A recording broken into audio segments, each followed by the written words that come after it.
Now, fifth question. A Carnot engine has an efficiency of 50% when its sink temperature is 17 degrees centigrade T2. What must be the change in its source temperature for making efficiency 60%? 60% efficiency के लिए हम source temperature T1 में क्या change करें? तो शुरू में देखिए, इफिशियंसी ईटा है 50%, मीन्स 0.5 और T2 है 17 डिग्री यानी 290 केल्विन। इसलिए इफिशियंसी ईटा हो गई 1 माइनस T2 बाई T1, यानी 0.5 इज 1 माइनस 290 अपॉन T1। तो 290 अपॉन T1 इज हाफ, तो T1 आया 580 केल्विन। 580 केल्विन ये T1 आ गया। Now finally let temperature of source be raised to T1 की बजाय हम T1 प्लस डेल्टा T कर दें, जिससे इफिशियंसी कितनी हो जाए 60% यानी 0.6।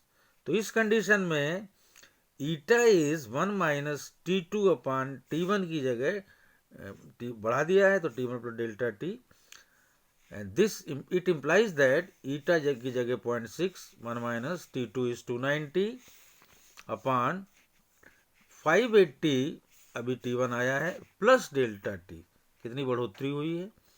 इसको सॉल्व किया तो 290 upon 580 plus delta T is 1 minus 0.6 is 0.4। It means cross multiply किया 4 delta T plus 2320 is equal to 2900। तो इससे हमारा डेल्टा T आया 145 केल्विन। चूंकि चेंज है तो ये डिग्री सेंटीग्रेड भी होगा। 145 डिग्री अगर चेंज कर दें तो इफिशियंसी बढ़कर हो जाएगी 60%। नाउ नेक्स्ट न्यूमेरिकल, ये रेफ्रिजरेटर पर है, हीट इंजन का उल्टा। रेफ्रिजरेटर हीट इंजन के का उल्टा प्रिंसिपल पर काम करता है, यानी कोई भी हीट अंदर से लेता है और सिस्टम कोई अंदर से हीट लेता है और उसको हायर टेम्परेचर पर बाहर फेंकता है। ओके, तो the temperature inside a refrigerator is -3 degree centigrade and the room temperature is 27 degree centigrade. How many joules of heat will be delivered to the room for each joule of electrical energy consumed ideally. याद रहे, the refrigerator extracts heat Q2 from the inside. Heat Q2 लेता है, heat Q2 extract heat Q2 from inside of the refrigerator cold body at temperature T2 has a net amount of work done W done on it। इसके ऊपर W काम होता है by electrical energy, क्योंकि बिना बिजली के फ्रिज नहीं चल सकता है, तो बिजली काम करती है W electrical energy consumption and delivers a larger amount of heat Q1 to the room.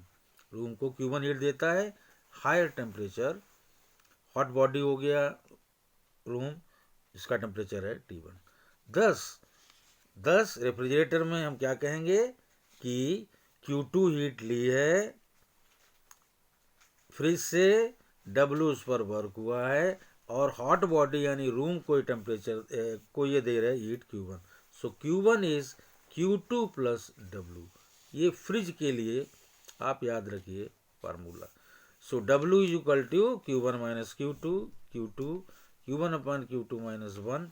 So W is equal to Q2 and Q1 upon Q2 की जगह में लिखा T1 अपॉन T2 माइनस 1। तो वर्क कितना है, वर्क यहाँ दिया है 1 जूल और T1 27 है, T2 माइनस 3 है। तो 1 इज इक्वल टू, वैल्यूज रखी हमने, 1 is equal to Q2 300 upon 270 minus 1। तो Q2 270, 300 कितना बचा 30, 30/270 1/9। तो Q2 is 9 joule. Q2 is 9 joule. Q2 is 9 joule. Therefore, heat delivered to the room is Q1 is Q2 plus W। Q2 कितना आया है? 9 आया है और W 1 जूल है, तो 9 + 1 9 + 1 यानी 10 जूल। तो रूम को जो हीट डिलीवर होगी, जो फ्रिज करेगा, वो है 10 joule.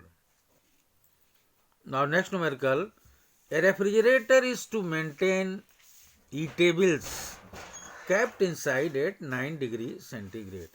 If room temperature is 36 degree centigrade, यानी फ्रिज के अंदर टेम्परेचर है 9 और बाहर रूम के टेम्परेचर है 36। Calculate the coefficient of performance. आपको फार्मूला याद रखना है, द कोफिशिएंट ऑफ परफॉर्मेंस के इज T2/T1 माइनस T2। ये आपको याद रखना है।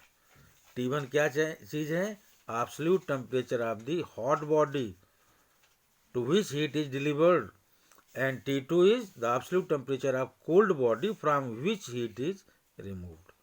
याद रहे, room temperature T1 36 degree centigrade 303 and fridge के भीतर टेम्परेचर T2 9 डिग्री सेंटीग्रेड यानी 282 केल्विन। तो coefficient of performance K is equal to 282/309 minus 282। So this is 282/27। तो कोफिशिएंट ऑफ परफॉर्मेंस हो गया 10.4। याद रहे, फ्रिज में के लिए ये फार्मूला याद रखें, द कोफिशिएंट ऑफ परफॉर्मेंस के इज T2/T1 माइनस T2।